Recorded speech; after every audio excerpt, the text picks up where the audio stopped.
Robert Francis Kennedy, commonly known as Bobby Kennedy, was born on November 20th, 1925, in Brookline, Massachusetts, into the prominent Kennedy family.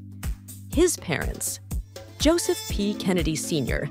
and Rose Fitzgerald Kennedy, were influential figures, with his father serving as U.S. ambassador to the United Kingdom. The family's wealth and political influence played a significant role in shaping Bobby's early life. He was the seventh of 9 children, and his siblings included John F. Kennedy, who would later become the 35th President of the United States, and Ted Kennedy, a long-serving U.S. Senator. Bobby Kennedy grew up in a competitive and politically active household. His family's deep commitment to public service and leadership deeply influenced him from a young age. The Kennedys experienced both privilege and tragedy, which would become defining elements of Bobby's life. Kennedy attended several prestigious schools, including Harvard University, but his education was interrupted by World War II. In 1944, he enlisted in the U.S. Navy, where he served as an apprentice seaman. Although his military service was brief and non-combatant, it demonstrated his desire to contribute to his country. After the war, he returned to Harvard, graduating in 1948 with a degree in government. He later attended the University of Virginia School of Law, earning a law degree in 1951. His time in law school was marked by a growing interest in politics, which aligned with the career paths of his older brothers.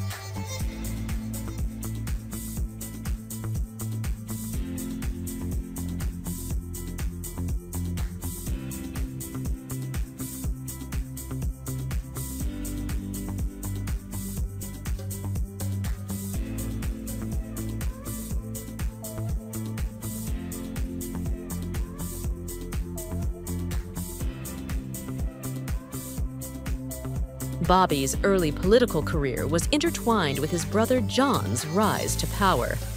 In the early 1950s, Robert became an important figure in the Kennedy political machine, managing John F. Kennedy's successful Senate campaign in 1952. He earned a reputation as a savvy political strategist and a determined worker. In 1953, Kennedy joined the Senate Permanent Subcommittee on Investigations as chief counsel to tackle organized crime and corruption. He worked closely with Senator Joseph McCarthy, but quickly distanced himself from McCarthy's aggressive anti-communist tactics. Kennedy's legal skills and relentless pursuit of justice became evident during this period as he led high-profile investigations into corruption and organized crime, notably in the Teamsters Union under the leadership of Jimmy Hoffa. In 1961, when John F. Kennedy became president, Bobby Kennedy was appointed U.S. Attorney General, despite criticism that his appointment was an example of nepotism. Nonetheless, Robert Kennedy proved himself an able and determined Attorney General. His focus on civil rights and organized crime reshaped the Justice Department. Kennedy played a crucial role in the civil rights movement. He used the power of the federal government to enforce desegregation, most notably in the case of James Meredith's admission to the University of Mississippi in 1962. He deployed U.S. Marshals and National Guard troops to protect civil rights activists and worked closely with Martin Luther King Jr. and other leaders of the movement. His commitment to racial equality grew stronger throughout his time as Attorney General, even as it faced fierce opposition from Southern politicians. Kennedy also played a key role in resolving the Cuban Missile Crisis in 1962, when the world stood on the brink of nuclear war. Behind the scenes, he advocated for a diplomatic resolution and was instrumental in brokering a deal with the Soviet Union. The assassination of John F. Kennedy on November 22, 1963, marked a turning point in Robert Kennedy's life. Devastated by his brother's death, Bobby became introspective and reassessed his personal and political beliefs. He continued to serve as Attorney General under President Lyndon B. Johnson, but left the position in 1964 to run for the U.S. Senate in New York.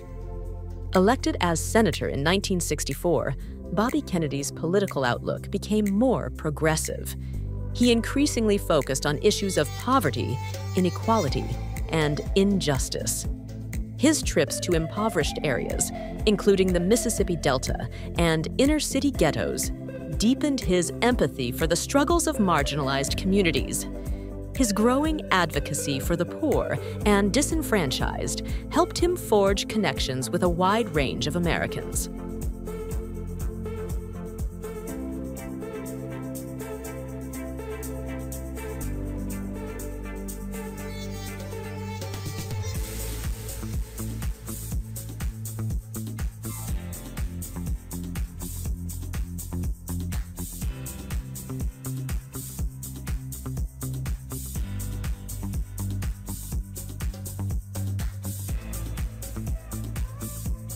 By 1968, Bobby Kennedy emerged as a leading candidate for the Democratic presidential nomination. His campaign centered on themes of racial and economic justice, opposition to the Vietnam War, and healing a divided nation. He attracted a broad coalition of voters, including African Americans, Hispanics, and working-class whites. However, tragedy struck again. On June 5, 1968, after winning the California Democratic primary, Robert F. Kennedy was assassinated by Sirhan Sirhan at the Ambassador Hotel in Los Angeles. He died the following day, on June 6th, at the age of 42.